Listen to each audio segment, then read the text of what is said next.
Oke, Assalamualaikum warahmatullahi wabarakatuh. Selamat datang semuanya. Hari ini kami ingin memperkenalkan aplikasi chatting yang telah kami kembangkan untuk tugas satu dari mata kuliah kriptografi dan steganografi. Untuk aplikasi ini, kami rancang untuk memberikan pengalaman komunikasi yang aman dan nyaman. Aplikasi chatting ini memungkinkan pengguna untuk berkomunikasi secara real time, mirip seperti aplikasi yang kita ketahui pada umumnya, dengan fitur enkripsi end-to-end-nya. Jadi bahwa setiap pesan yang kalian kirimkan akan dilindungi dengan sangat baik, sehingga hanya pengirim dan penerimanya saja yang dapat membacanya. Mengapa kami pilih enkripsi end-to-end ini? Jadi dalam dunia digital saat ini, privasi adalah hal yang sangat penting. Jadi dengan enkripsi end-to-end ini kita pastikan bahwa pihak ketiga, termasuk penyedia layanan, tidak dapat mengakses pesan kita. Jadi hanya kalian dan teman yang kalian ajak bicara yang dapat melihat isi pesan tersebut.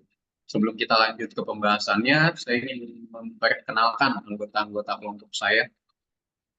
Next, Mas. Di sini ada saya, Abizar Al-Fari, lalu ada rekan saya, Aldri Sesa, Aldi Yahya Awaludin, Haji Jadi, Aisyah Hidayanti, Mas Moredi, Agus Padilla Hardian, dan yang terakhir itu ada Mas Aktomi Widayaka. Untuk selanjutnya akan dijelaskan oleh rekan saya.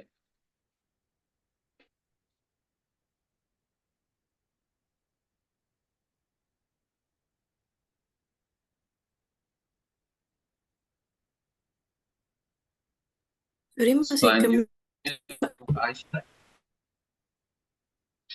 Nah, ya setelah pembukaan dari Mas Abisa, mari kita kupas tentang kriptografi. Apa itu kriptografi?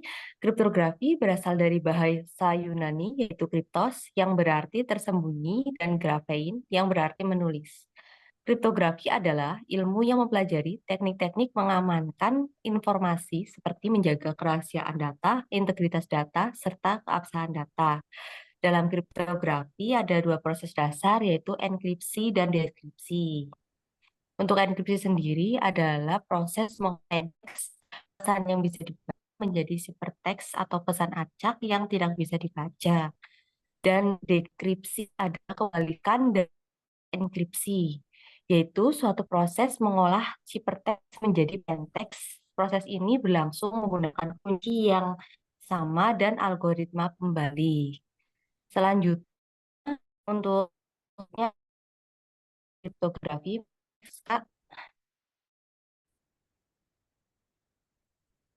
ya, untuk jenis kriptografi ada hash function, simetrik, dan asimetrik. Untuk hash function sendiri yaitu fungsi matematis yang mengubah data dari ukuran berapapun menjadi keluaran atau output dengan ukuran tetap yang biasanya berupa string, karakter alfanumerik, atau angka biner. Lalu ada simetrik. Simetrik ini menggunakan kunci yang sama untuk enkripsi teks biasa dan mendeskripsi teks tersebut menggunakan kunci yang sama. Untuk asimetrik itu menggunakan kunci yang berbeda untuk mengenkripsi dan mendekripsi pesan. Sepasang kunci ada kunci privat dan kunci publik untuk di asimetrik. Ya, selanjutnya dilanjutkan oleh rekan saya. Selamat malam. Jadi di sini kelebihan hash dan kekurangan hash. Kelebihannya, yang pertama dapat menghasilkan nilai hash dengan cepat dari input apapun. Kedua, sangat sulit mengembalikan nilai hash ke input asli. Yang ketiga, sangat sulit mengubah data asli tanpa mengubah hash. 4, menjaga integritas data. 5, menghemat waktu pengiriman. 6, menormalkan panjang data yang beraneka ragam. Kekurangannya, memiliki kemungkinan untuk terjadi bentrokan. Kedua, fungsi hash adalah fungsi satu arah. Jadi kita hanya mendapat sebuah nilai hash kita tidak bisa mengembalikan menjadi data yang asli. 3. Tingkat keamanan suatu fungsi hash dinilai berdasarkan jumlah kemungkinan nilai hash. Next. Selanjutnya, ini adalah kelebihan dan kekurangan dari hash. Kelebihan, keamanan tinggi, efisiensi kerja, 3. Standar internasional, 4. Kecocokan untuk aplikasi berkinerja tinggi, 5. Tidak terbatas hak paten. Kekurangannya, 1. Vulnerabilitas terhadap serangan kuantum, 2. Keterbatasan panjang kunci, 3. Keterbatasan panjang kunci penggunaan energi yang tinggi, 4. Ketergantungan pada kunci yang tepat. Boleh di next. Kelebihan dan kekurangan RSA. Kelebihannya, keamanan tinggi, fleksibel, standar internasional, kriptografi asimetris. Yang kelima, interoperabilitas. Kekurangannya, yang pertama lambat, kedua tidak cocok untuk data besar, dan ketiga kerentanan terhadap serangan kuantum. Bisa dilanjut lagi. Selanjutnya saya lempar ke rekan saya.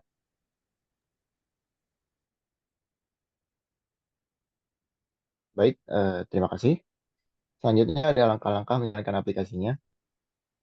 Pertama ada run terminal, yang kedua ada run server di terminal, lalu yang ketiga ada run client. Boleh di next.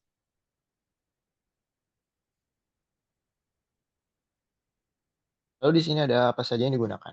Yang pertama ada VS Code sebagai kode editor, yang kedua ada bahasa pemrograman Python, lalu yang ketiga ada database SQLite. Boleh di next. Lalu di sini ada fitur aplikasi chat sederhananya. Yang pertama, login aplikasi. Selanjutnya, pilih penerima. Lalu yang terakhir, halaman chatting. Lalu di sini ada tampilan halaman-halamannya. Yang pertama, ada tampilan halaman login aplikasi. Yang kedua, ada tampilan halaman pilih daftar pengguna. Lalu yang ketiga, ada tampilan halaman chatting.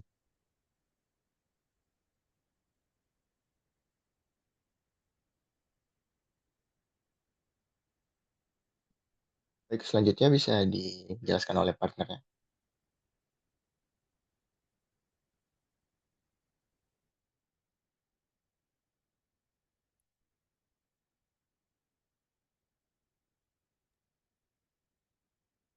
Baik, untuk selanjutnya halaman login aplikasi di sini kita bisa login dengan user-user yang telah disediakan dengan menginputkan username dan password, di mana ketika berhasil masuk dia akan mengembalikan user berhasil masuk, dan berikut di sebelah kanan ada log dari server ini, di mana setiap hashing yang dibuat untuk aplikasi ini akan muncul di sini.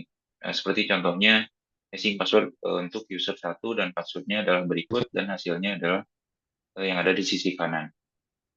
Nah, lalu selanjutnya ini untuk kode di bagian login aplikasi.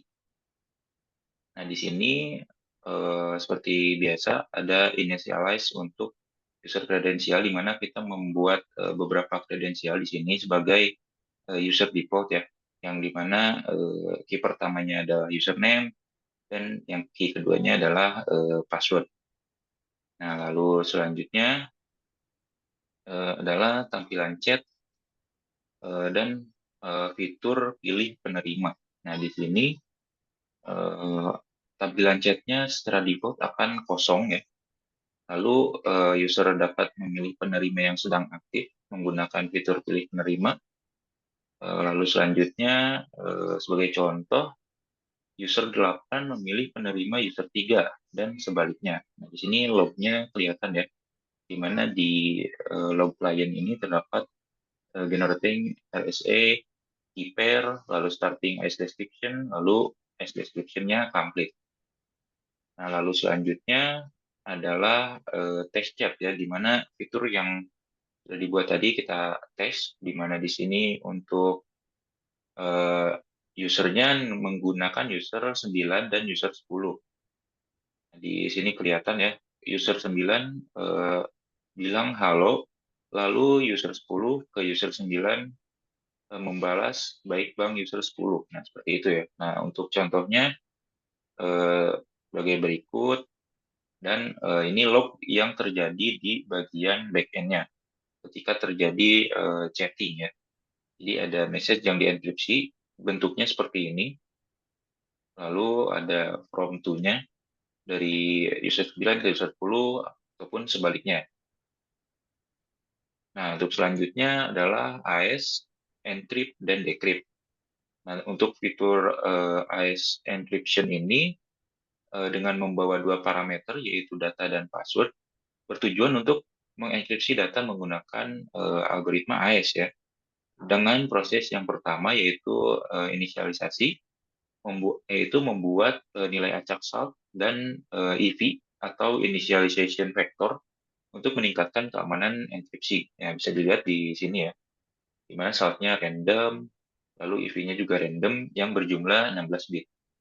Nah, lalu pembentukan objek zipper, dibuat objek zipper AES dengan menggunakan mode operasi CBC atau zipper block chaining, menggunakan kunci dan EV yang telah dihasilkan. Nah, untuk di kode ini ada di proses zipper algorithm AES key dan sebagainya, modenya CBC dan EV-nya dimasukkan. Nah, lalu akan dienkripsi dan untuk proses ketiga yaitu padding data. Nah, data yang akan dienkripsi di padding agar panjangnya menjadi kelipatan dari ukuran blok AES. Biasanya 16 byte. Nah, ini untuk padding deskripsi. Padding data yaitu di sini disebutnya padded data, di mana akan dilipat gandakan ya menjadi 16 byte. Nah, lalu yang terakhir adalah proses enkripsi. Nah, di mana data yang sudah di padding, dienkripsi menggunakan objek zipper. Hasil enkripsi kemudian di-encode menjadi format base64 untuk memudahkan penyimpanan dan transmisi. Ya, seperti yang bisa dilihat di sini ada base64 encode ya. Semua datanya digabung menjadi satu baris base64. Nah, lalu selanjutnya adalah fungsi AES decryption. Sama ya, dia juga membawa dua parameter yaitu data dan password, bertujuan untuk mengenkripsi data yang telah dienkripsi menggunakan AES. Prosesnya yang pertama adalah decoding data. Data akan didekode dari format base64 ya, yang sebelumnya diencode di sini didekode. Nah, lalu selanjutnya ketika salt, EV, dan data terenkripsi aslinya dihasilkan di sini, salt, EV, dan ciphertext, maka akan langsung ke tahap selanjutnya, yaitu inisialisasi zipper. Dibuat objek zipper AES dengan menggunakan metode operasi CBC menggunakan kunci dan EV yang sama dengan proses saat enkripsi. Ya, sebagai berikut ya. Nah, lalu selanjutnya data akan didekripsi dengan zippernya, yaitu di yang terakhir ini. Dekriptor data ciphertext ditambah dekriptor finalize. Nah, ini untuk proses AES, encrypt, dan decrypt. Nah, baik, lalu selanjutnya akan dilanjutkan oleh rekan saya. Ya, baiklah, saya akan menjelaskan tentang RSA, encrypt, dan decrypt ya. Oke. Terlihat di sebelah kiri ini adalah codingan untuk mengenkripsi dan decrypt ya hasil dari RSA. Fungsi dari RSA encrypt bertujuan untuk mengenkripsi data menggunakan kunci publik RSA. Prosesnya yaitu menginisialisasi padding OAP. Padding OAP digunakan untuk menambahkan redundansi pada data sebelum dienkripsi, meningkatkan keamanan terhadap berbagai jenis serangan. Untuk padding ini bisa kita lihat di sini ya. Di sini ada variabel OAP, OAEP padding ya. Ini ada fungsinya sendiri, library-nya yaitu padding titik OAEP. Kemudian dilakukan encoding data. Data diubah menjadi format byte menggunakan encoding UTF-8 ya. Kemudian enkripsi. Data yang sudah dienkripsi menggunakan kunci publik dan padding OAP. Encoding hasil enkripsi. Hasil enkripsi di-encode menjadi format base64 untuk memudahkan penanganan dan transmisi. Mungkin bisa dilihat di sini, encrypted yang mengambil dari public key, di-encrypt datanya menjadi UTF. Kemudian di sini dimasukkan variabel OAP padding. Di sini kita terlihat login info ini artinya memberitahu bahwa RSA itu completed ya. Kemudian dia akan mengembalikan base64 encode encrypted dengan decode dari UTF-8. Setelah di-encrypt, yang pasti data ini harus kita decrypt agar bisa dibaca menjadi plain text. Ini adalah fungsi untuk RSA decrypt-nya, yaitu kita memasukkan data, kemudian ada private key. Bertujuan untuk mendeskripsi data menggunakan kunci private RSA. Prosesnya yaitu decoding data. Data yang di-encode dalam format base64 diubah kembali menjadi format byte. Kemudian inisialisasi padding OAP sama seperti pada proses enkripsi. Kemudian deskripsi, data yang sudah didekode dideskripsi menggunakan kunci privat dan padding OAP. Mungkin bisa next, Mbak. Oke, kita sudah lihat fungsi dari RSA encrypt dan decrypt. Nah, untuk mendapatkan private key dan public key, tentu saja kita membutuhkan fungsi untuk generate RSA key pair. Nah, di server sendiri ini kita menjalankan generate RSA key pair yang akan menghasilkan private key dan public key. Kita akan mencoba satu data variabelnya yaitu password 123.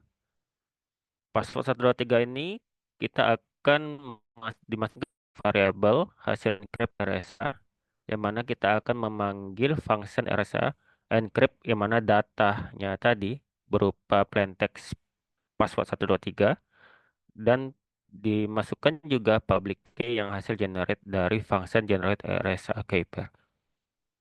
Kemudian kita akan mengetahui hasilnya yaitu menambahkan sebuah login sehingga kita mengetahui dari data tersebut encryptnya apa di dalam log ya. Kemudian data yang sudah di-encrypt kita akan melakukan decrypt ya. Di sini kita masukkan ke dalam variabel hasil decrypt RSA, di mana kita panggil function RSA decrypt, kemudian kita masukkan hasil encryptnya, kemudian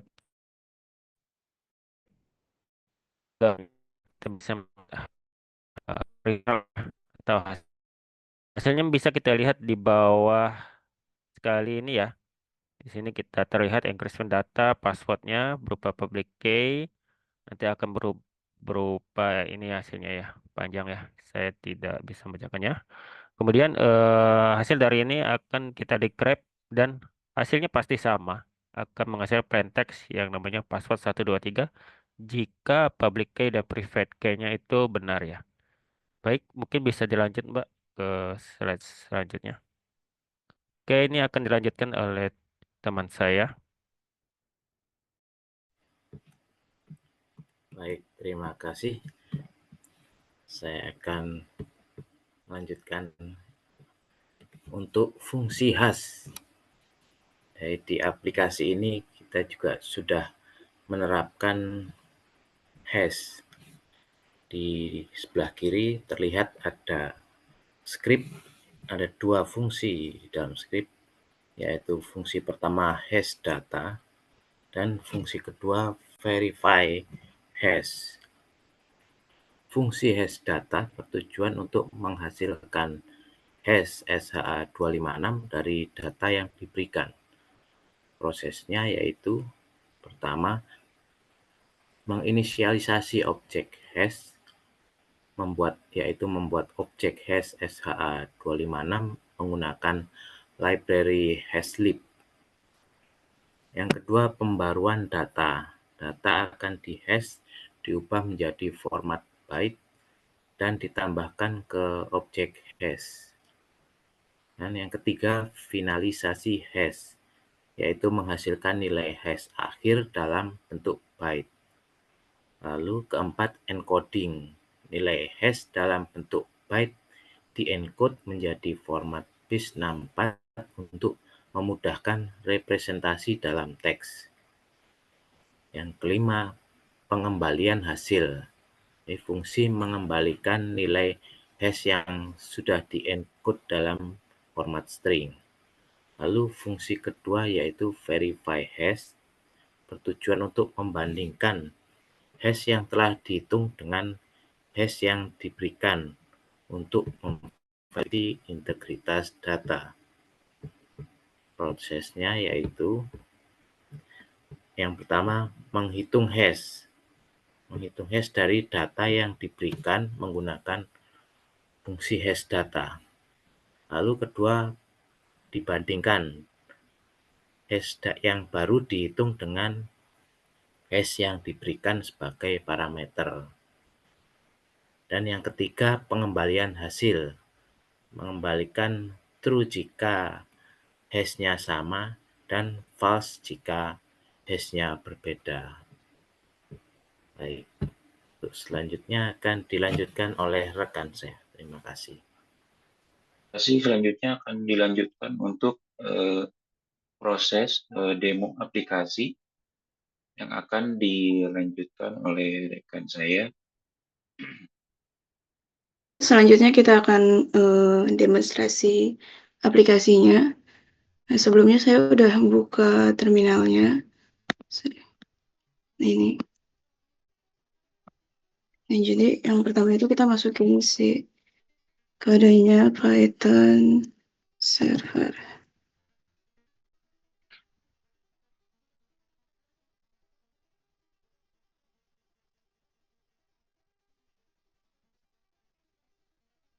Oke, dia udah mulai di port 555. Terus selanjutnya kita tab baru. Kita masukin chat.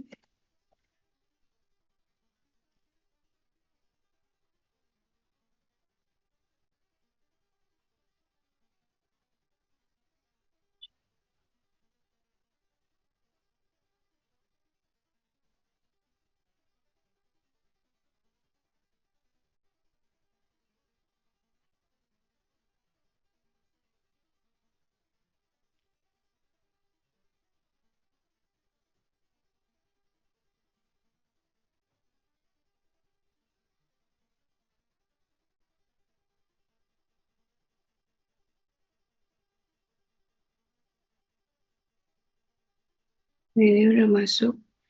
Kita coba pakai user 8 kali ya. User 8, passwordnya ABC123. Masuk. Nah, karena kita mau melakukan chat, jadi kita buka tab baru untuk masukin klien baru.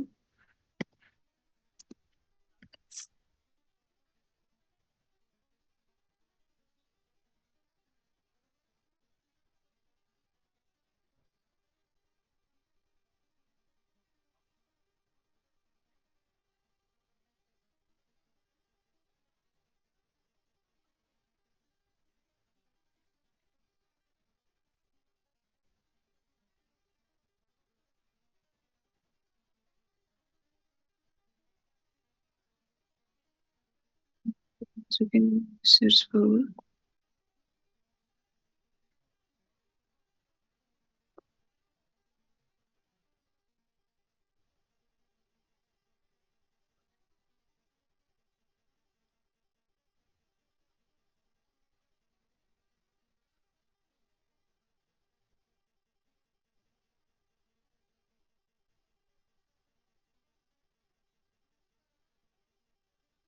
Di sini di user 8 ini kita pilih penerimanya, yaitu isi user 10.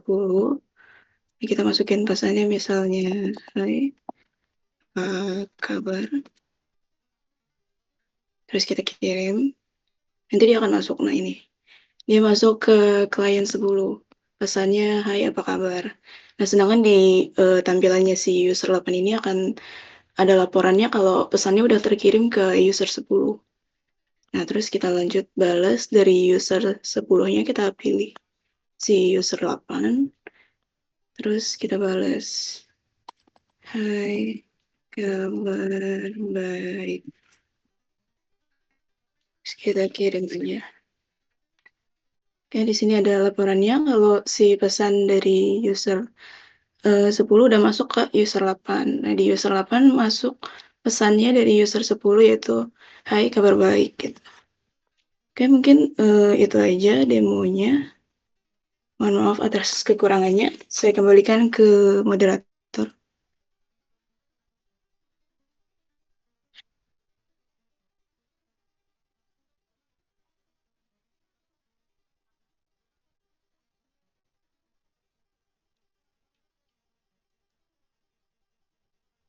Baik, terima kasih untuk demonya.